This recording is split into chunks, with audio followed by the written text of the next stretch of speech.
मानव जीवन का सबसे बड़ा प्रश्न है, दुख क्यों है और इसका अंत कैसे हो सकता है। इतिहास में ऐसे अनेक महापुरुष हुए हैं जिन्होंने इस प्रश्न का उत्तर खोजने का प्रयास किया। उन महापुरुषों में गौतम बुद्ध का स्थान सर्वोपरि है।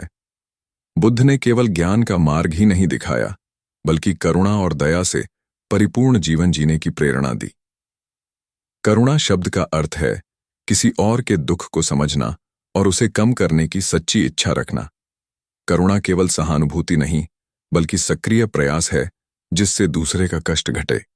बुद्ध का पूरा जीवन इसी करुणा का प्रत्यक्ष प्रमाण है। बुद्ध का जीवन और उनकी शिक्षाएं हमें बताती हैं कि करुणा के बिना न तो व्यक्तिगत शांति मिल सकती है और न ही समाज में सामंजस्य स्थापित हो सकता है।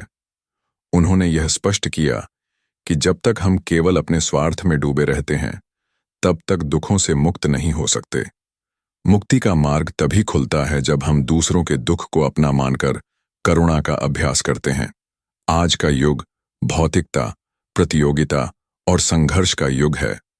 मनुष्य दौड़ तो रहा है, लेकिन भीतर से खाली और अशांत है। इस स्थिति में बुद्ध की करुणा की शिक्षा पहले से भी अधिक प्रासंगिक हो जाती है। इस निबंध में हम देखेंगे कि बुद्ध के जीवन में करुणा का क्या स्थान था, करुणा का दार्शनिक और व्यावहारिक महत्व क्या है, बुद्ध ने किन शिक्षाओं और उदाहरणों से करुणा को प्रत्यक्ष किया और आधुनिक समय में उनकी करुणा क्यों आवश्यक है। इस प्रकार बुद्ध और करुणा का यह विषय न केवल ऐतिहासिक दृष्टि से महत्वपूर्ण है, बल्कि मानवीय सभ्यता और जीवन को दिशा देने वाला भी है। गौतम बुद्ध का जीवन करुणा की जड़ों को समझने का सबसे उपयुक्त उदाहरण है।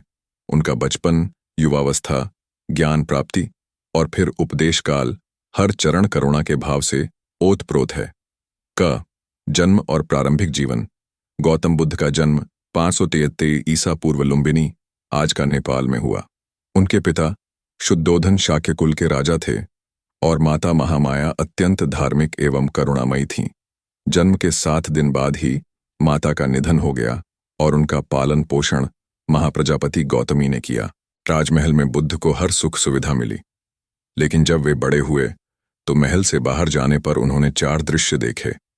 एक वृद्ध, एक बीमार, एक मृतक और एक सन्यासी। इन दृश्यों ने उनके जीवन की दिशा बदल दी। उन्हें समझ आया कि संसार दुखों से भरा है और किसी भी व्यक्ति को इन दुखों से बचाया नहीं जा सकता। यही अनुभव करुणा का बीज था। राजमहल त्याग। राजकुमार सिद्धार्थ का विवाह यशोधरा से हुआ और उन्हें राहुल नामक पुत्र भी हुआ। लेकिन पुत्र जन्म के बाद भी उनके मन में यह प्रश्न बना रहा कि मानव जीवन का दुख कैसे समाप्त होगा। अंततः 29 वर्ष की आयु में उन्होंने महल, पत्नी और पुत्र छोड़कर संन्यास ले लिया। यह त्याग केवल व्यक्तिगत मोक्ष के लिए नहीं था, बल्कि पूरे मानव समाज के दुखों के निवारण की खोज के लिए था। यह करुणा ही थी जिसने उन्हें अपने परिवार और सुख सुविधाओं का त्याग करने के लिए प्रेरित किया। ज्ञान की खोज।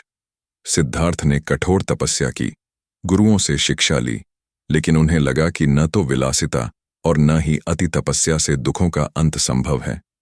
अंततः बोध गया में पीपल के वृक्ष के नीचे गहन ध्यान के बाद उन्हें ज्ञान प्राप्त हुआ और वे बुद्ध कहलाए।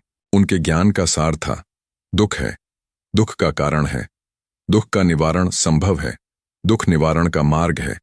इस खोज में करुणा ही मूल प्रेरणा थी, क्योंकि वे केवल अपने लिए नहीं, बल्कि सभी जीवों के लिए मुक्ति चाहते थे। प्रथम उपदेश और करुणा का संदेश। ज्ञान प्राप्ति के बाद बुद्ध ने सारनाथ में अपने 5 पूर्व साथियों को पहला उपदेश दिया, जिसे धर्मचक्र प्रवर्तन कहा जाता है। यहाँ उन्होंने अष्टांगिक मार्ग का उपदेश दिया, जिसमें सम्यक दृष्टि, सम्यक विचार, सम्यक वाणी, सम्यक कर्म, सम्यक आजीविका, सम्यक प्रयास, सम्यक स्मृति और सम्यक समाधि शामिल थे। इन सब का उद्देश्य था दुखों का अंत और करुणा पर आधारित जीवन। बुद्ध का जीवन, व्यवहार और करुणा। बुद्ध ने अपने जीवन में अनेक ऐसे कार्य किए जो उनकी करुणा का प्रत्यक्ष प्रमाण हैं। अंगुलीमाल का परिवर्तन। अंगुलीमाल एक डाकू था जिसने सैकड़ों हत्याएं की थीं। लोग उससे भयभीत थे, लेकिन बुद्ध ने उसे हिंसा से नहीं, बल्कि करुणा से जीता। उन्होंने उसके भीतर का मानव जगाया और उसे भिक्षु बना दिया। पशु पक्षियों के प्रति करुणा।